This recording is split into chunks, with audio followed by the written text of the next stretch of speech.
তো সুপ্রিয় ভিউয়ার্স, আশা করি সবাই ভালো আছেন। তো স্বাগত আপনাদেরকে আরও একটা নতুন ভিডিওতে।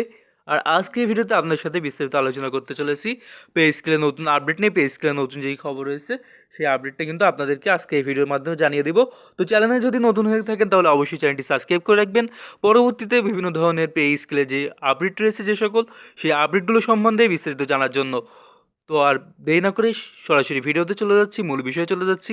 এবং অবশ্যই বলবো যে পে স্কেল নিয়ে এই আপডেটের ভিডিওটি শুরু থেকে শেষ পর্যন্ত দেখবেন, যারা এই বিষয় সম্বন্ধে জানতে চাচ্ছেন এবং এই বিষয়ে আগ্রহী রয়েছেন। এবং অবশ্যই চ্যানেলটা সাবস্ক্রাইব করে রাখবেন পরবর্তীতে এই ধরনের আপডেট পাওয়ার জন্য। তো সরকারি চাকরিজীবীদের দীর্ঘদিনের প্রতীক্ষিত নবম পে স্কেল নিয়ে আবারও কিন্তু অনিশ্চয়তা ও অসন্তোষ দেখা দিয়েছে। গত জুলাই মাসে অন্তর্বর্তীকালীন সরকার বৈষম্য দূর করতে পে কমিশন গঠন করলেও কিন্তু এখনও পর্যন্ত কোনো দৃশ্যমান যে অগ্রগতি রয়েছে সেই অগ্রগতিটা এখনও দেখা যাচ্ছে না। ফলে আন্দোলন যেটা রয়েছে, আন্দোলন চূড়ান্ত প্রস্তুতি নিচ্ছেন কর্মচারীরা।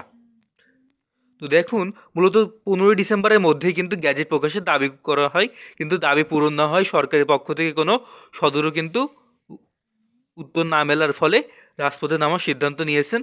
তো পাশাপাশি কিন্তু জানা যাচ্ছে যে তদন্তে জানা গেছে যে এর আগে গত 20 ডিসেম্বর নতুন কর্মসূচি ঘোষণার পরিকল্পনা ছিল কর্মচারী নেতাদের, কিন্তু ইনকিলাব মঞ্চের মুখপাত্র শহীদ শরীফ ওসমান হাদির অকাল মৃত্যুতে শোক প্রকাশ করে এবং দেশের সার্বিক পরিস্থিতি বিবেচনায় রেখে কিন্তু সেই কর্মসূচি স্থগিত করা হয়েছে। তবে 31 ডিসেম্বরের মধ্যে কিন্তু বৈষম্যমুক্ত নবম পে স্কেলের সুপারিশ সহ গ্যাজেট প্রকাশের যে আলটিমেটাম তারা নিয়েছিলেন তা থেকে কিন্তু অ্যাকচুয়াল নড়েননি এই সকল যেই কর্মচারী নেতারা রয়েছেন তারা। তারা সাফ জানিয়ে দিয়েছেন যে নতুন বছরের শুরুতে